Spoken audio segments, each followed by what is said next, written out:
Meet Timmy Turner, a 10-year-old kid who's got a tough gig. Neglected by his parents and tormented by his wicked babysitter Vicky, life isn't a walk in the park for our little hero. Thankfully, he's got two fairy godparents named Cosmo and Wanda to grant his every wish, turning his mundane existence into a wild adventure.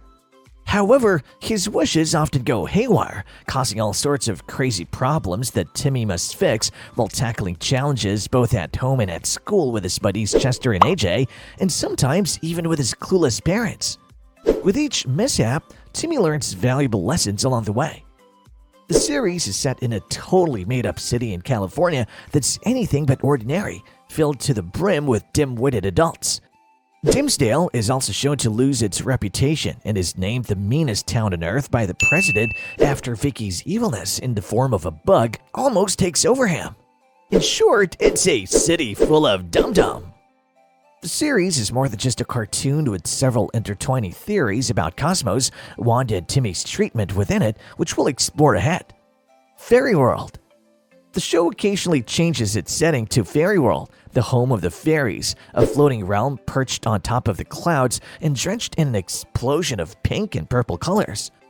A rainbow bridge connects Fairy World to the Earth, and it's shown as an enormous city with homes, streets, various kinds of buildings, and skyscrapers. This is where most of the fairies, apart from godparents, live. It was destroyed temporarily when Poof's powers were less controllable and he poofed. Farted, but was eventually restored when little Poof poofed again.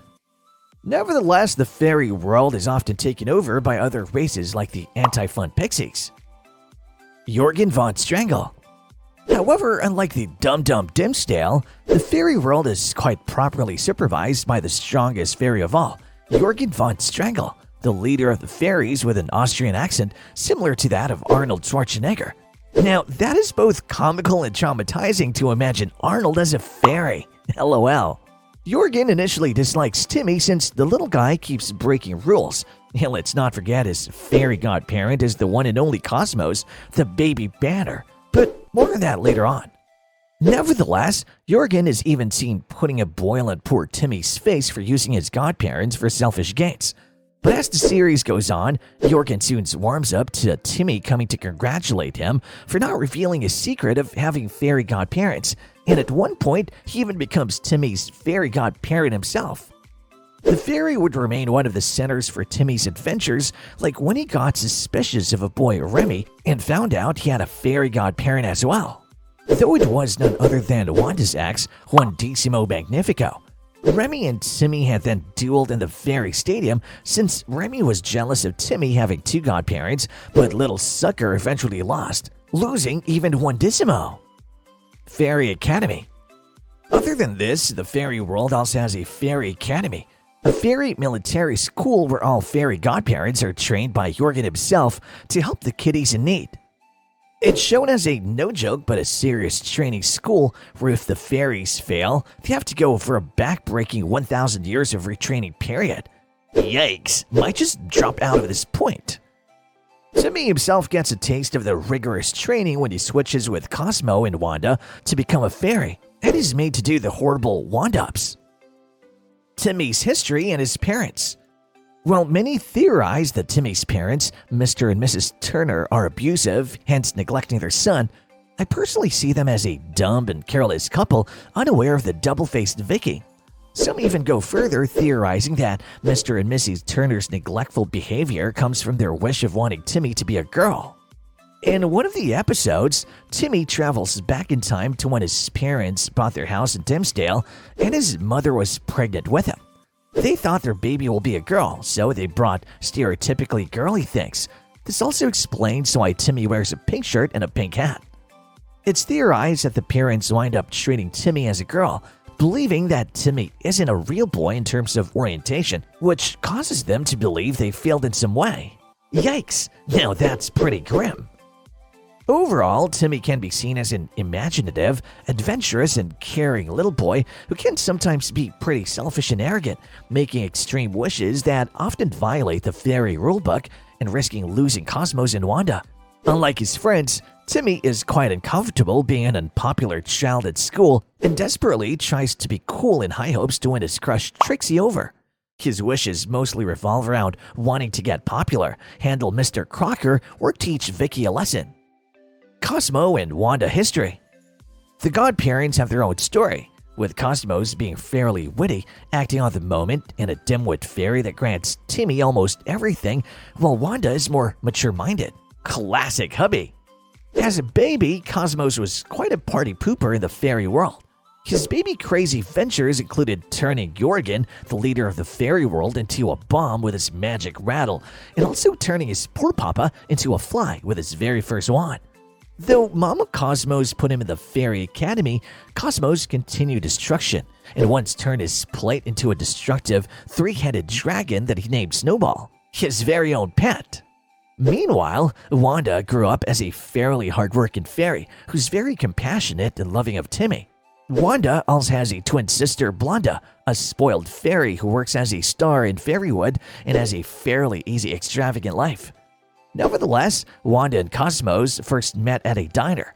It was love at first sight, and despite Wanda not being sure of the dim-witted dumb Cosmos at first, she finally accepts him when Cosmos proposes to her with a chewed cap.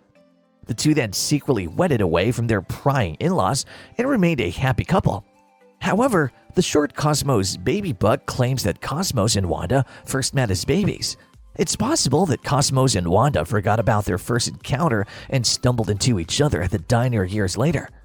Whatever the reason is, we are happy that they're together. The series first introduced Cosmos and Wanda when Timmy desperately shook a magic 9-ball, summoning the two godparents and setting off on a journey of wishes and adventures. The rules. But all is not so easy for Timmy. He can't just casually wish, making Cosmos and Wanda grant him anything under the sun. Unfortunately, Cosmos and Wanda come with a big fat book, The Rules, a massive book filled with all the rules that Timmy has to follow while wishing away. However, if you look at it, the whole series is almost Timmy breaking rules again and again. Timmy seems to be learning the rules the hard way, such as at the beginning of Season 1. He literally wishes to become an adult and quickly learns that adulthood ain't that cool either, and neither do they get wishes granted by godparent fairies, a lesson well learned. Not just this, but Timmy soon learns of the number of rules he's been breaking when the Jorgen von Strangle appears taking Timmy to the wish fixer's office when he's made to sign a contract to put a limit to his wishing. Simply, the contract forbids Timmy from wishing anything bad for 5 days. In case of violation, he will lose his cherished fairies, Cosmos and Wanda, who will be replaced by boring pixies. The episode even takes a darker turn when not only is Timmy made to sign the contract and banned from wishing for anything selfish, but to ensure Timmy follows the contract, electrical colors are put on both Cosmos and Wanda, so every time he makes a bad wish, the poor godparents get electrocuted. Well, what do they even expect from a child? Arguably, the biggest rule in the Da Rules is to keep the existence of the godparents a secret. However, Timmy's parents do meet Cosmos and Wanda later on in the series, and though Jorgen finds out, Timmy's mom wishes to have her and dad's memories removed so that Timmy can keep his godparents. Many other rules include that a godchild cannot wish or use magic to win a competition. Interference through with true love is not allowed either, and the most important of all, no wishing to take away the fairies of another kid's, and many more that the series explores. Vicky's and other villains. And finally, the antagonists, Vicky, who's a callous, evil 16-year-old that Mr. and Mrs. Turner continuously hire as Timmy's babysitter. Only she's seen chillaxing on the sofa watching soap operas while either tormenting Timmy or constricting him to a room. Vicky's quite sadistic and loves to torture kids, including her own little sister, Tootie. Her most popular word is probs twerp, which she calls Timmy throughout the show. Vicky isn't beyond stealing either. Once, she even sold a person's car off the street because she got paid for it, and afterward, tried to take it again to sell to someone who would pay more. Well, at least the girl's a street genius. However, very rarely, Vicky seemed to be caring, such as when she and Timmy were trapped in an icy cave and the two hugged for warmth. Later, Vicky threw herself between Timmy and what she thought was an abominable snowman when it was really just a pizza delivery guy wearing a heavy coat. Timmy was shocked, but Vicky simply groaned, "We hugged," as her explanation. Vicky was the major antagonist at first, but as the show went on, a lot more bad guys appeared, such as Timmy's crazy teacher Denzel Crocker, who wants to expose that fairies exist. By season 7, Denzel has taken over from Vicky as the primary antagonist. Now, Crocker was actually a pretty good kid that helped everyone around the town and was famously loved for it. Surprise, he also had the same fairy godparents as Timmy. Yet, on one fateful day when Timmy goes back in time to explore Crocker's past, he accidentally reveals that Crocker has godparents to the whole town, breaking the biggest rule and ruining his life forever. This doesn't really make a lot of sense because Timmy can't originally be the reason for Crocker's psycho transformation. Nevertheless, the event causes Jorgen to show up, removing Wanda, Cosmo's, and Crocker's memory. And sadly, because of an overdose of Forgetison from the memory wipers, Crocker became horribly disfigured and was chased down by the townspeople. Damn, I feel bad for this dude. In addition to this, the series also introduces us to a number of other antagonists, including Francis, the bully at school, Remy, the kid that tried taking away Cosmos and Wanda, the Pixies, whose main objective is to conquer Fairy World and the Earth, and the Anti-Fairies, who resemble real fairies but have completely different personalities and character traits. Timmy's adventures and lessons. As the series progresses from its initial seasons, we see Timmy on a number of adventures, like rescuing his pure parents from the Unwished Island. Not just this, but we're even treated to a crossover between Jimmy Neutron and Fairly Odd Parents. Jimmy and Timmy first meet in the very first crossover, where Timmy wishes to be teleported to the biggest lab, which happens to be in Retroville, belonging to Jimmy Neutron. The two then find themselves stranded in each other's world, and Timmy must protect Retroville, while Jimmy must avoid the fairy world from being taken over. By the second crossover, we see Jimmy and Timmy fighting over taking Cindy on a date. However, by the third crossover episode, both Jimmy and Timmy are seen trying to keep their differences aside and become friends. The two little kids realize they can be a great team and become best friends. Later in the series, the fairy family is seen expanding when Timmy notices that Cosmos and Wanda have always wanted a baby. But the reason they can't have one is because of Cosmos' obvious destructive past, which annoyed Jorgen so much that he banned any more fairy babies from being born, making Cosmos the last fairy to be ever born, a baby banner. However, the rule never mentioned the ban properly, making Timmy wish for Poof, his third fairy, and a fairy godmother, which ironically Cosmos carries. Timmy then is seen trying to take care of Poof and handle the baby's maniac power on the following episode, while facing new problems like when he wishes for some indestructible hair only for them to get their own personality. That's creepy. By the next season, we see Timmy's extended family, Grandpa Vlad and Grandma Gladys, make a show in the series where Timmy has to spend a not-so-exciting Thanksgiving and foolishly wishes himself away from America. Later on, Timmy even got a pet fairy dog named Sparky. However, Sparky was introduced as a tactic to up the rating of the Fairly Odd Parents, but the character was so hated that it eventually disappeared from the series. At one point, Timmy even wishes for Mr. Crocker to be gone, yet the psycho teacher keeps trying to grab fairies while being invisible.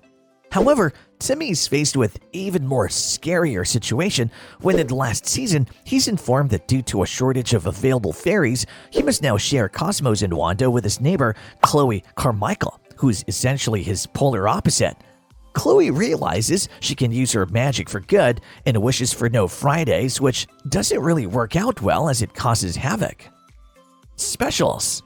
The series also features a number of specials, but two of them stand out the best, showcasing Timmy's growth from being insecure about losing his godparents to finally coming to terms with the fact he'll become an adult one day. In Timmy's secret wish, it is revealed that Timmy has made a secret wish that no one remembers because he wishes Cosmos, who granted the wish, to forget about it too.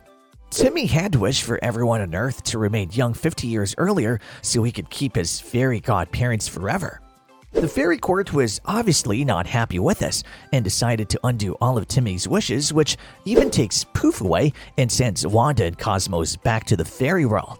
But still, Timmy gets lucky and is granted Cosmos, Wanda, and Poof back as he's seen accepting that he's going to grow and lose them much earlier in the series in another special episode. Channel Chasers, where Timmy meets his adult self from the future who tells him that Vicky has become an evil dictator, and the two team up to defeat the monstrous babysitter. Plus, it's a really fun episode where Timmy goes through a number of parodies of classic cartoon shows. So, this was the entire timeline of Fairly Odd Parents. If you enjoyed the video, subscribe to Cartoonverse and click the bell icon for similar content.